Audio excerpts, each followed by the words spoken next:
NASA is building its new Space Launch System vehicle, SLS, to carry astronauts into the next great era of deep space exploration.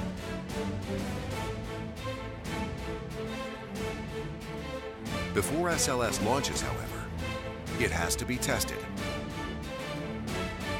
Operators will install the SLS core stage on the B-2 test stand at Stennis Space Center, Mississippi. They will fire its 4 RS-25 engines just as during an actual launch,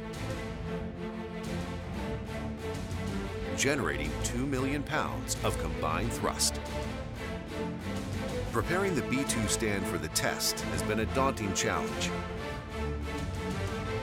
Upgrades of every major area of stand operations, modifications to electrical, data, mechanical, and propellant piping systems, strengthening of the B-2 derrick crane to lift the core stage onto the stand,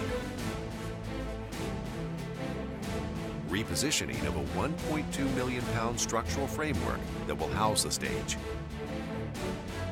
addition of 1 million pounds of steel to strengthen and extend the stage framework, replacement of the industrial water system to increase flow capacity to 335,000 gallons per minute.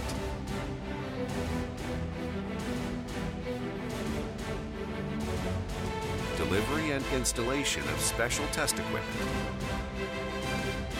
Readiness tests of all necessary capabilities. Multiple NASA and contractor project teams. 6 non-stop years of hard work. Milestone mark after milestone mark. To clear all hurdles at last and announce Stennis and the B-2 test stand are ready.